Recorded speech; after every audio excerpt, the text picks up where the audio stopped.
From translation, RSV Revised Standard Version. This 49th day of the year. Today we are reading passages Numbers 16 to 17. Numbers chapter 16, verses 1 to 50. Now Korah the son of Izhar, son of Kohath, son of Levi, and Dathan and Abiram the sons of Eliab, and on the son of Peleth, sons of Reuben, took men.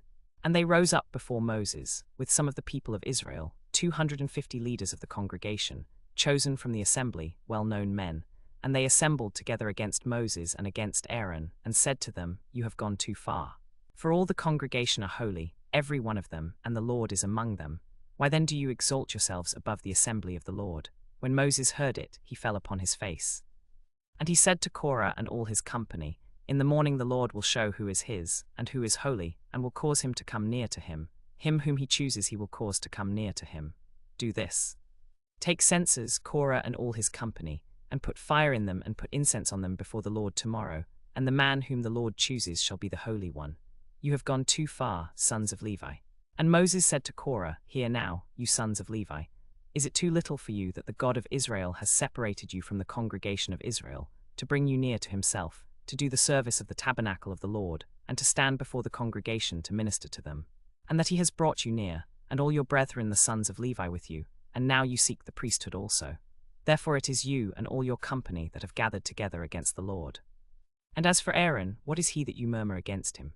And Moses sent to call Dathan and Abiram the sons of Eliab, and they said, We will not come up. Is it a small thing that you have brought us up out of a land flowing with milk and honey, to kill us in the wilderness, that you must also make yourself a prince over us? Moreover, you have not brought us into a land flowing with milk and honey, nor given us inheritance of fields and vineyards. Will you put out the eyes of these men? We will not come up. Then Moses was very angry, and said to the Lord, Respect not their offering. I have not taken one ass from them, nor have I hurt one of them. And Moses said to Korah, You and all your company be before the Lord, you and they and Aaron tomorrow.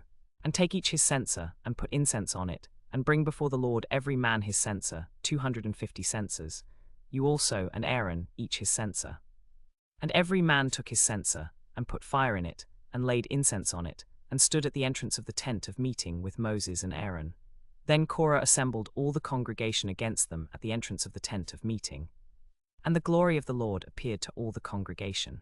And the Lord said to Moses and Aaron, Separate yourselves from among this congregation, that I may consume them in a moment. And they fell upon their faces and said, O God, the God of the spirits of all flesh, shall one man sin, and wilt thou be angry with all the congregation?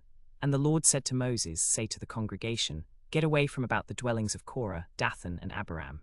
And Moses rose and went to Dathan and Abiram. And the elders of Israel followed him. And he said to the congregation, Depart, I pray you, from the tents of these wicked men, and touch nothing of theirs, lest you be consumed in all their sins. So they got away from about the dwellings of Korah, Dathan, and Abiram. And Dathan and Abiram came out, and stood at the door of their tents, with their wives, their sons, and their little children. And Moses said, Hereby you shall know that the Lord has sent me to do all these works, and that it has not been of my own accord. If these men die the common death of all men, or if they suffer what all men suffer, then the Lord has not sent me. But if the Lord creates something new, and the ground opens its mouth and swells up and swallows them up, with all that belongs to them, and they go down alive into Sheol, then you shall know that these men have despised the Lord. And as he finished speaking all these words, the ground under them cleaved, and the earth opened its mouth and swallowed them up with their households, all the men that appertained to Korah, and all their goods. So they and all that appertained to them went down alive into Sheol, and the earth closed over them, and they perished from the midst of the assembly. And all Israel that were round about them fled at their cry. For they said, Lest the earth swallow us up also. And fire came out from the Lord, and consumed the 250 men that were offering incense. And the Lord said to Moses, Tell Eleazar the son of Aaron the priest to take up the censers out of the burning, and scatter the fire yonder.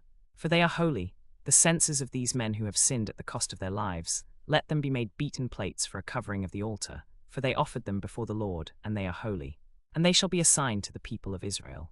So Eleazar the priest took the bronze censers, which those who were burned had offered, and they were hammered out as a covering for the altar, to be a reminder to the people of Israel, that no layman who is not of the descendants of Aaron should draw near to burn incense before the Lord, lest he become as Korah and his company, as the Lord said to him through Moses.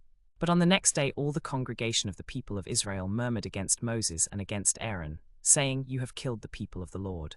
And when the congregation gathered against Moses and Aaron, they looked toward the tent of meeting, and behold, the cloud had covered it, and the glory of the Lord appeared. And Moses and Aaron went to the front of the tent of meeting, and the Lord said to Moses, "Get away from among this congregation, that I may consume them in a moment." And they fell upon their faces. And Moses said to Aaron, "Take your censer, and put fire on it from the altar, and lay incense on it, and go quickly to the congregation, and make atonement for them. For wrath has gone out from the Lord, the plague has begun." So Aaron took as Moses said, and ran into the midst of the assembly, and behold, the plague had already begun among the people. And he put on the incense, and made atonement for the people, and he stood between the dead and the living. And the plague was restrained. Those who died by the plague were 14,700, besides those who died in the affair of Korah. And Aaron returned to Moses at the entrance of the tent of meeting, and the plague was restrained. Numbers chapter 17, verses 1 to 13. And the Lord said to Moses, "Speak to the people of Israel, and take from them rods, one for each father's house, all their leaders according to their fathers' houses, 12 rods. Write each man's name upon his rod, and you shall write Aaron's name upon the rod of Levi, for there shall be one rod for the head of each father's house. And you shall deposit them in the tent of meeting before the testimony, where I meet with you. And the rod of the man whom I choose shall sprout. Thus I will make to cease from me the murmurings of the people of Israel, which they murmur against you." Moses spoke to the people of Israel. And all their leaders gave him rods, one for each leader, according to their fathers' houses, 12 rods, and the rod of Aaron was among their rods. And Moses deposited the rods before the Lord in the tent of the testimony. And on the morrow Moses went into the tent of the testimony, and behold, the rod of Aaron for the house of Levi had sprouted. It had put forth buds, had produced blossoms, and had borne ripe almonds. Then Moses brought out all the rods from before the Lord to all the people of Israel, and they looked, and each man took his rod. And the Lord said to Moses, "Put back the rod of Aaron before the testimony, to be kept as a sign for the rebels, that you may make an end of their murmurings against me, lest they die." Thus did Moses, as the Lord commanded him, so he did. And the people of Israel said to Moses, "Behold, we perish, we are undone, we are all undone. Every one who comes near, who is of all the congregation of the Lord, dies. Shall we perish all of us,